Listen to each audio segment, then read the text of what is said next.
It's not really happening. It's not really happening unless it is.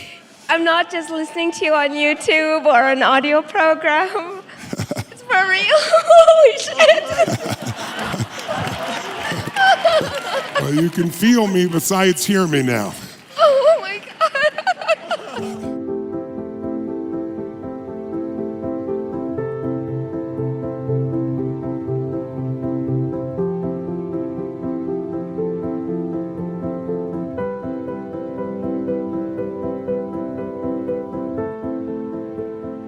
Tell us, what was your earliest memory?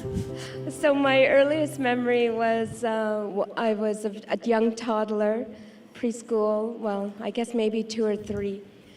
I was laying on a hard dirt floor in a rural village in southern India on a straw mat and a cotton blanket covering me. Around me is the straw walls of our little shack in a village where my family members resided.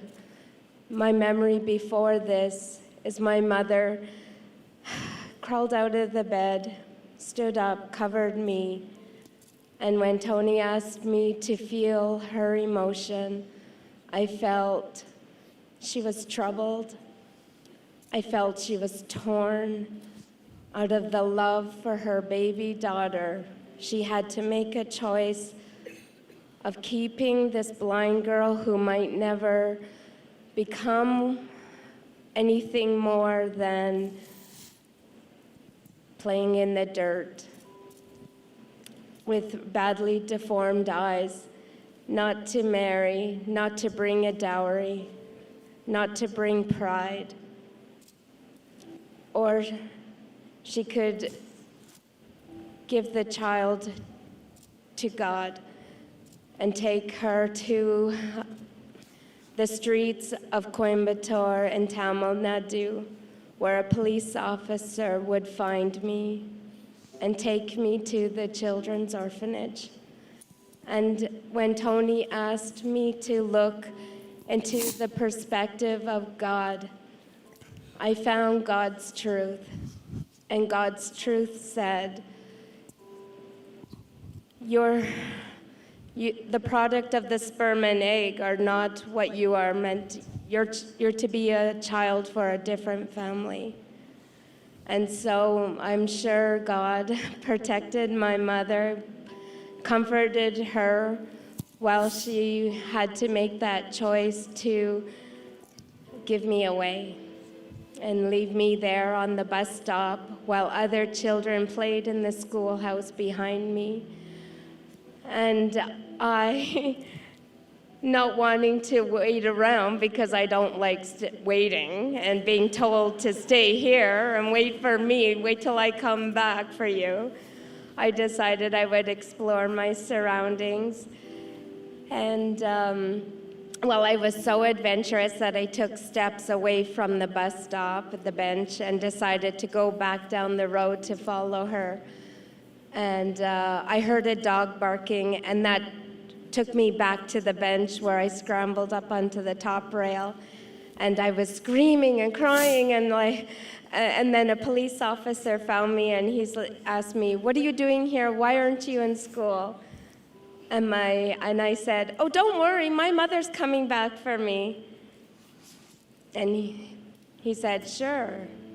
He sat there on the bench with me, and he said, we talked for a while, and then I guess it was obvious. The wise police officer knew, looking into my badly deformed eyes, what was the truth. But of course, I didn't know. My truth was my mother was coming back for me, and my Father God had me in his hands. And so I went to the orphanage. The police officer took me to the orphanage. And I came into Canada only because of another child who was promised to my parents was ill. And for 3 times she was denied entry into Canada because of her illness, dysentery, diarrhea, fever, and the officials kept denying her entry because of her sickness. And this mummy Sandra in the Families for Children orphanage presented me to Ronald and Janet Ferris and asked if we had a new blind girl called Tangamani who had arrived in our orphanage today. Would you like to take this child and bring her into your home? Because we know that she is showing great promise here and she can be successful given the right environment. And my parents said, well, we want our original daughter, Ronnie, and as soon as she is healthy enough to travel, we want her on the first plane, but we will take Tangamani.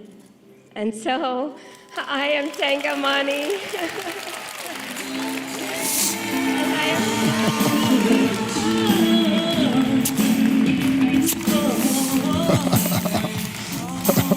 It was a long time for me to accept that my Father God had a plan for me.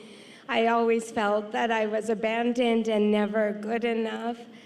And I shared my story with Sophie. As you may remember, she was the woman that was volunteering in the orphanage of the South Sudan.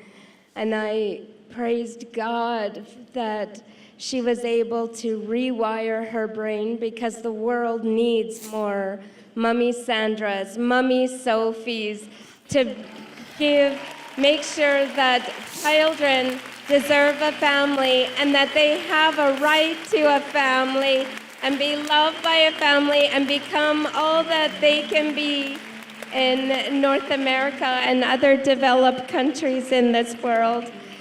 And so, out of my abandonment and recognizing that God's grace is so huge and that my plan, where I am, and because of what's happening, it's all part of God's plan that's unfolding, and He's transformed me right now and here, and and it made it happen that I would be with Mr. Tony Robbins.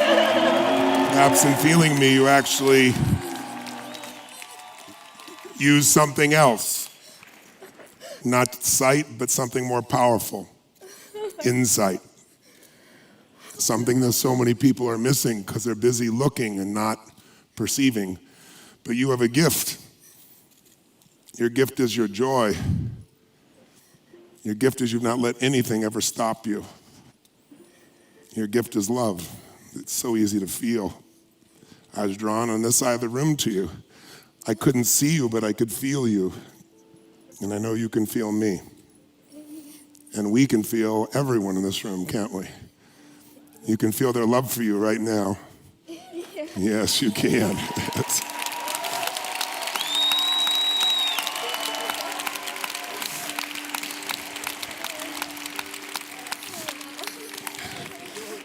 And as your eyes look up, you're seeing something beyond me.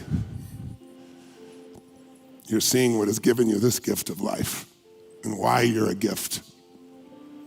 Why you're a gift to so many. So many who have so much and they forget how much they have.